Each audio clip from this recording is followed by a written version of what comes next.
In this video, I'm going to show you how to draw a few of the really basic roofs for your elevations. When drawing your roof, you're going to need to pay attention to which side view or front view you're looking at, and here is how they will look in your elevations. Here's the sort of anatomy of a roof. The process of drawing a roof can be as simple as you make it or as difficult as you make it. I'm going to show you a gable roof. Now, let's say this is the front of my roof. A gable roof on the front, a really simple gable roof, is going to probably hang out about 6 inches from each side. So I'm just going to extend the top of my triangle about half of a foot in my scale here. There we go. So I've extended it out. That gives your gutters somewhere to go. Then you just have to determine how high of a pitch you'd like the roof to be. So think about, does it need to have dormers? If it needs to have dormers, it should be a little higher. Your pitch should be probably no higher than your house itself. So for my front of my house, I'm going to go with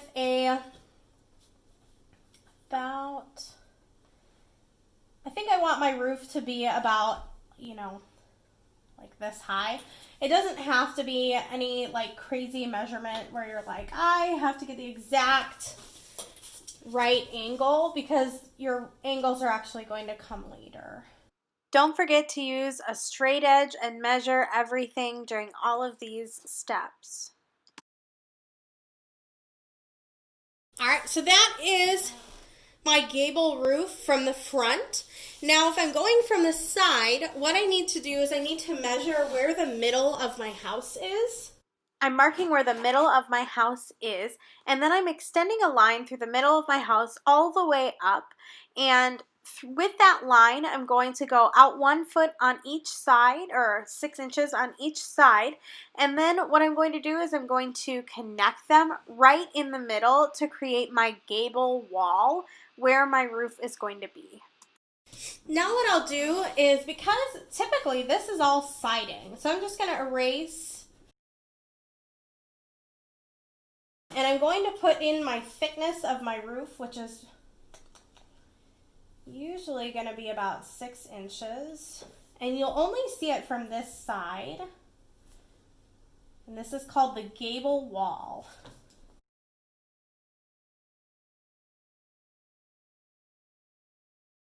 Let's say this little house has a garage with a shed roof on it, so I added a garage here.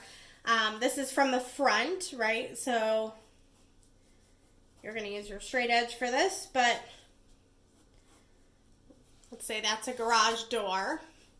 A shed roof is where it's coming off of one side. It's kind of like half of a gable roof, except it's only coming off that one side. Now, with the shed roof, this is kind of what it would look like. So it has no peak or anything like that. And I would actually just kind of sketch it out and see, where it should be, how it looks. Remember, it does need to come off 6 inches. So I'm going to say that my shed roof is going to meet my house here. You never want your roof to slope into the house, because that means that when it rains, everything's coming down and sloping into the house. So I want my roof line always sloping away from the house and toward the ground outside. So let's say I want my shed roof to be at the same slope or height as my other one. So I'm just going to look and see, if I went all the way up to 1.5 inches, which is how big my other one is, that would be way too big. So I'm going to just go to 1 inch. And then from the side, draw my line to meet where the roof is. This is what it would look like. I would erase this, put in my roof thickness,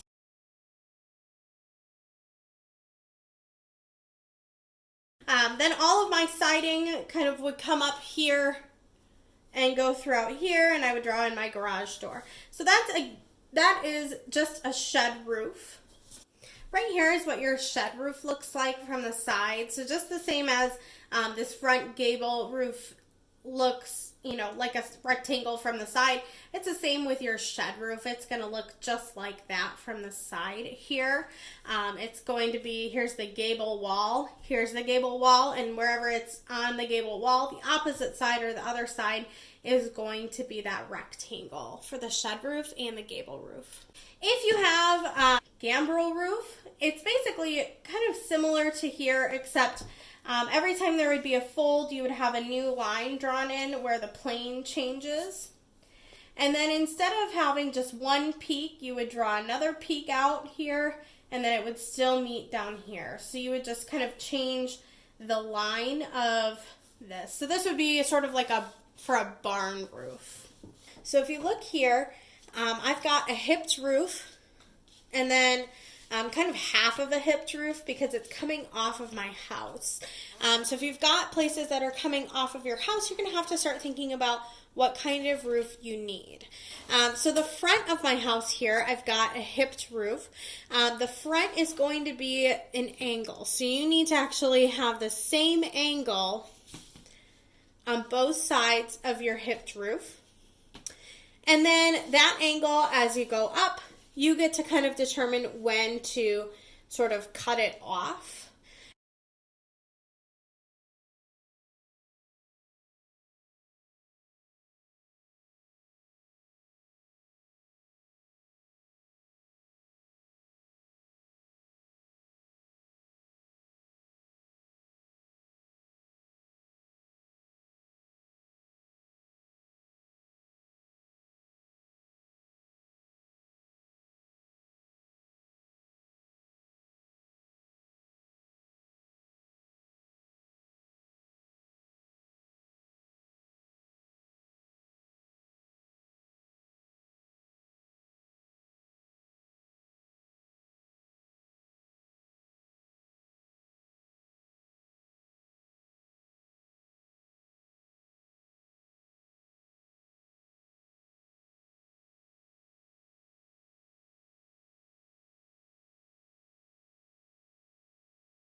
For my hipped roof here, what I did was I looked at the pitches on Google Classroom,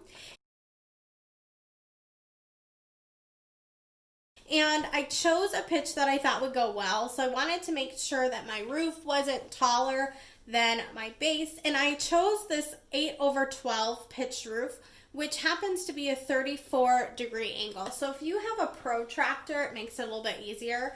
If you don't have a protractor, I used a Post-it note, and I traced the angle of the roof, of the pitch off of Google Classroom. So I just traced the angle from the picture on Google Classroom. And what I did then was I measured out about a foot here. You can go 6 inches. I went out a foot. I measured that angle here. Then I went up and I drew my line going all the way here with a straight edge. And I did the same thing on the other side. So at the end I had two lines that went up and they crossed like this in the middle. And they were the same pitch of roof here. Then what I did was I was able to go through and I was able to kind of cut down, okay, I want it to be only, however high this was. So I went through and I kind of chopped this top off. And I can do that because I don't have any rooms up here that are depending on that headroom. So for my hipped roof then, I just had to go through for the other side and I just measure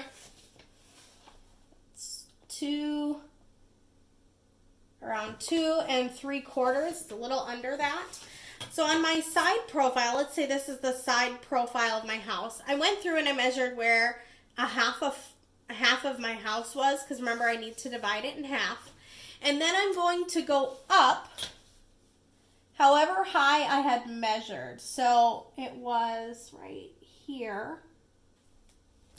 So I measure from the middle all the way up, and then I need to go out about a foot here.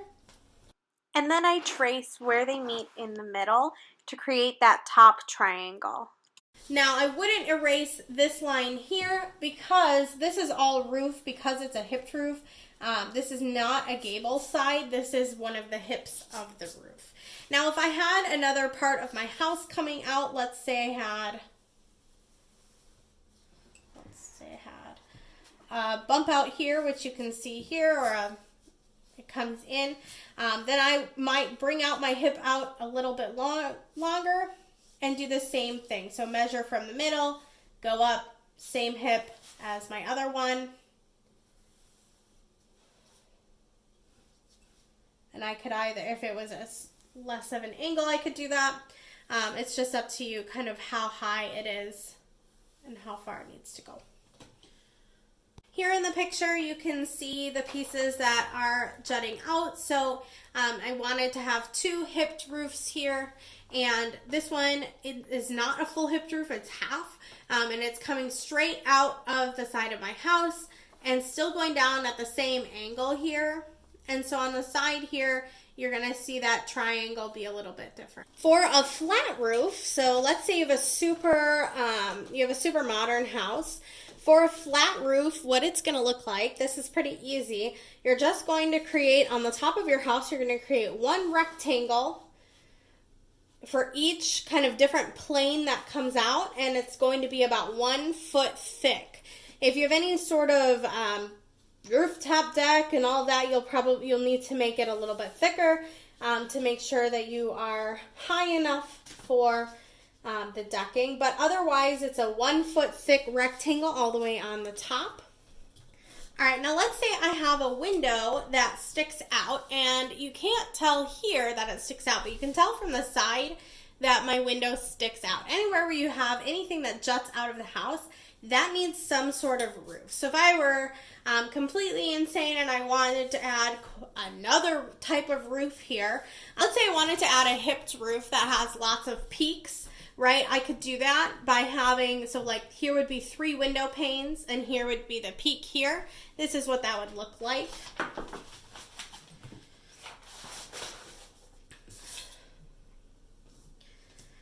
So all I need to do at this point is I'm just going to go up, make a point wherever how high I want it to be, and then I'm just going to connect the corner of my roof and the corner of each of my window panes to that point.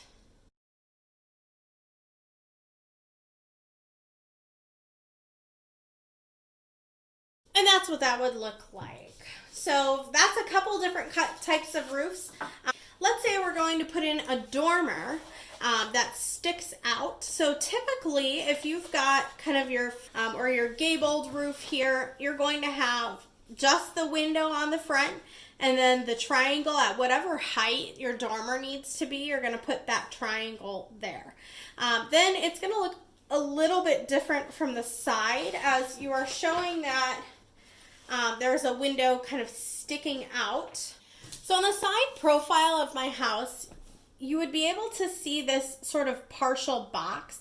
This would be the window that you saw on the front.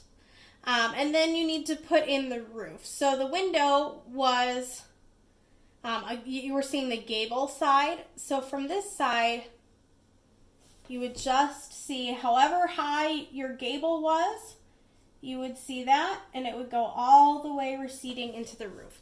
So that's what any sort of jut out on the second floor into your roof would look like, just depending on whether or not it's the gable side out or whether or not it's the flat side out. So wherever it's a flat side, the opposite side needs to be a gable. So let's say this were the window we're talking about down here. This side would have that flat side, or because the non-gable can be seen over here.